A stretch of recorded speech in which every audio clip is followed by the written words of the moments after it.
असवद था, वो बकरियां चराने के लिए गया हुआ था। वो खैबर के लोगों की, यहूदियों की बकरियों को जंगल में बकरियां चराने जाया करता था। सुबह जाता था और शाम को आया करता था। वो अपने अपने बकरियों के मालिक से बकरियां चराने की कीमत लेता था, मजदूरी लेता था, मजदूरी लिया करता था, उजरत पे काम करता था। जब वो बकरियां चरा के आया तो क्या देखता है, खैबर का मुहासरा हो चुका है। पता लगाया तो पता चला मोहम्मद और उसके साथियों ने खैबर का मुहासरा कर लिया है। ये आया और सहाबा से कहने लगा कि आपके नबी कहाँ हैं, मोहम्मदुर रसूलुल्लाह कहाँ हैं, मुझे उनसे मिलना है, मुझे उनसे मुलाकात करना है। बताया मोहम्मदुर रसूलुल्लाह वो हैं, वो खैमा लगा हुआ है, पर्दा पड़ा हुआ है, जाइए उस पर्दे को हटा कर देखिए, मोहम्मदुर रसूलुल्लाह सल्लल्लाहु अलैहि वसल्लम तुम्हें नजर आएंगे। असवद नाम का ये बकरियों का चराने वाला ये यहूदी मोहम्मदुर रसूलुल्लाह के पास जाता है। उसके जहन में ये तसव्वुर था, उसके जहन में ये ख्याल था कि मोहम्मदुर रसूलुल्लाह के पास तो अच्छे खासे बॉडीगार्ड होंगे, इतने बड़े नबी और सहाबा इतनी इज्जत करते हैं उनकी, तो उनके पास तो बहुत बड़े बॉडीगार्ड होंगे, कई कई बॉडीगार्ड तलवारें लिए खड़े होंगे और आसानी से मुलाकात नहीं होगी। पहले हैं अपार्टमेंट लेना पड़ेगा, उसके बाद में मुलाकात होगी। आप आज मिले ना मिले, कल मिलने का टाइम दें या परसों मिलने का टाइम दें, पता नहीं कब टाइम देंगे। उसके जहन में ये तसव्वुर था कि पता नहीं मुझे मिलने का टाइम कब मिलेगा। लेकिन चले, जब उसने खेमे का पर्दा हटाया तो क्या देखता है कि मोहम्मदुर रसूलुल्लाह सल्लल्लाहु अलैहि वसल्लम आलीशान कालीन पर नहीं बैठे हैं, सोफे पर नहीं बैठे हैं, नरम गरम बिस्तर पर नहीं बैठे हैं, बल्कि कच्ची जमीन पर खजूर के पत्तों की चटाई बिछी हुई है। उसी चटाई पर मोहम्मदुर रसूलुल्लाह तशरीफ फरमा है। इसने कहा, क्या आप मोहम्मदुर रसूलुल्लाह हैं? आपने सर उठाया, फरमाया जी। असवद ने कहा, मैं असवद हूं, मैं यहूदी हूं और इसी खैबर का रहने वाला हूं जिसको आपने चारों तरफ से घेर लिया है। मैं आपसे मुलाकात करना चाहता हूं, कुछ बात करना है मुझे। आपने कहा अंदर आ जाओ। वो यहूदी अंदर चला गया, नबी अकरम सल्लल्लाहु अलैहि वसल्लम के पास बैठ गया। अल्लाह के नबी ने कहा, बोलो क्या कहना चाहते हो? उसने कहा, आप ये बताइए कि आपकी दावत क्या है, आपका पैगाम क्या है, आपकी तालीम क्या है, आप कौन सी तालीम देते हैं, आपकी दावत क्या है, आपका पैगाम क्या है? नबी अकरम सल्लल्लाहु अलैहि वसल्लम ने फरमाया, मेरी तालीम बस यही है और बहुत छोटी सी तालीम है, बहुत छोटी सी मेरी दावत है। और वो दावत यह है कि एक अल्लाह की इबादत करने वाले बन जाओ।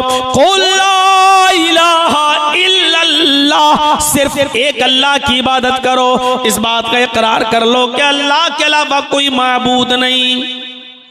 असवद यहूदी था लेकिन जानता था कि मोहम्मद क्या कहलवाना चाह रहे हैं। वो जानता था कि ला इलाहा इल्लल्लाह कह दूंगा तो 360 बुतों को छोड़ना पड़ेगा।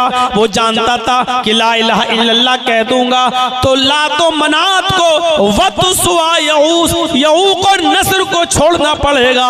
वो जानता था कि हमने अगर कलमा ये ला इलाहा इल्लल्लाह पढ़ लिया तो हमें अपने अपने नबियों को जो अल्लाह का बेटा मानते हैं, हजरत उज़ैर को, हमें अल्लाह के बेटे होने का इनकार करना पड़ेगा।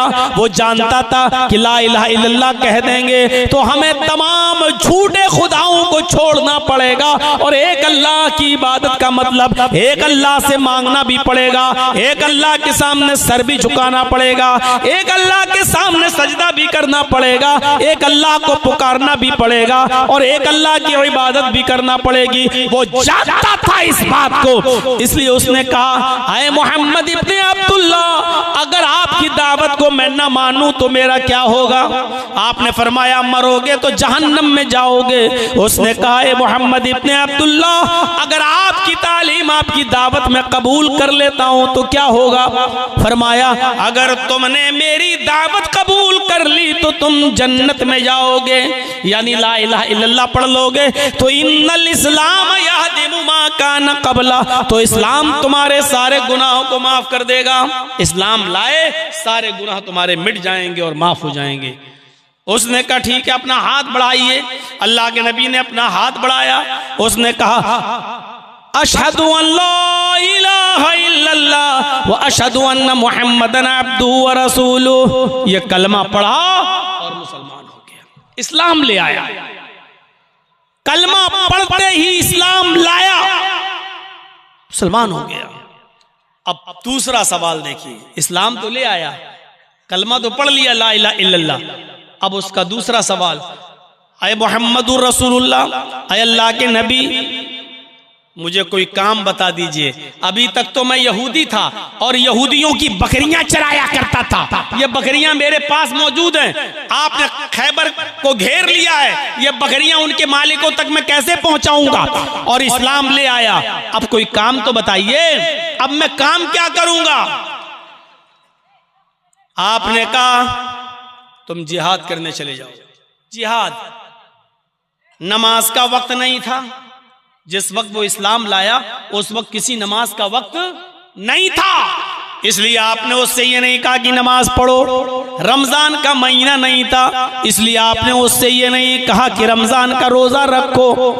हज का महीना नहीं था, इसलिए आपने उससे ये भी नहीं कहा कि तुम हज करने जाओ। जब हज का महीना नहीं, रोजे का महीना नहीं, तो आपने ना रोजे का हुक्म दिया, ना हज का, नमाज का कोई वक्त भी नहीं, इसलिए आपने उससे यह भी नहीं कहा कि नमाज पढ़ो। आपने कहा कि जिहाद में शामिल हो जाओ, जाओ फला जगह। उसने कहा अल्लाह के नबी ये लोगों की बकरियां हैं।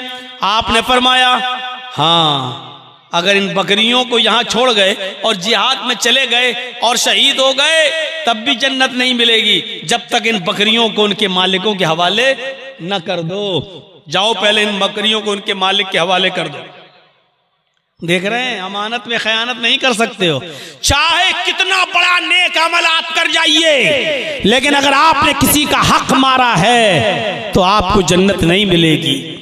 आप किसी के साथ बेईमानी कर रहे हैं, किसी की अमानत में खयानत कर रहे हैं, तो आपके लिए जिहाद जैसा अमल भी बेकार हो जाएगा। जिहाद जैसा अमल भी आपका काबिल कबूल नहीं है। आपने कहा जिहाद में बाद में जाना, पहले लोगों की बकरियों को उनके मालिकों के हवाले कर दो। आपने कहा जाओ खैबर का थोड़ी देर के लिए दरवाजा खोल दो और ये आदमी असवद उस खैबर के अंदर दाखिल हो जाए और लोगों की बकरियों को लोगों के हवाले कर दे। उसने सहाबा से कहा कि बस इन बकरियों को मुझे दरवाजे तक पहुंचाना है, आप दरवाजा खोल दीजिए। जैसी दरवाजा खोला, बकरियां दरवाजे के अंदर दाखिल हो गईं और वहां से वो अपने अपने घर चली गईं, क्योंकि बकरियों को इतनी शनाख्त थी कि मेरा घर कौन सा है। बस दरवाजे तक बकरियों को छोड़ा और बकरियां अपने अपने मालिकों के घर चली गईं। उसके बाद असवद ने तलवार ली और मैदान जंग में चला गया। असवद ने तलवार उठाई और मैदान जंग में शामिल हो गया। फिर लड़ा, काफी लड़ा, इतना लड़ा कि 2-4 काफिरों को कत्ल भी किया, लेकिन ज्यादा देर मैदान जंग में न ठहर सका और फिर तलवार इसकी ऊपर चल गई, यानी असवद भी कत्ल कर दिए गए, असवद भी मारे गए, असवद भी शहीद हो गए। असवद की डेड बॉडी पड़ी है, असवद की लाश जमीन के ऊपर पड़ी है। सहाबा आके देख रहे हैं, जो लोग मैदान जंग में थे उनको पता ही नहीं ये कौन है, क्योंकि अभी इस्लाम लाया है, पता ही नहीं ये कौन है। अल्लाह के रसूल को बुलाया गया, आए अल्लाह के नबी इस लाश के साथ क्या सलूक करूं, हम तो इसको पहचानते नहीं कि ये कौन है। ये आया, हमारी तरफ से मुदाफियत किया, 2-3 काफिरों को मारा और फिर किसी की तलवार इसको भी लग गई और ये भी मारा गया। इस लाश का क्या करूं, हमें तो मालूम नहीं ये कौन है। आपने फरमाया ये असवद है, खैबर का यहूदी था, अभी थोड़ी ही देर पहले तो इस्लाम लाया, अभी तो मुसलमान हुआ और जंग में शरीक हो गया और कत्ल कर दिया गया, शहीद हो गया। ये पहला शख्स है यहां गौर कीजिएगा, ये पहला शख्स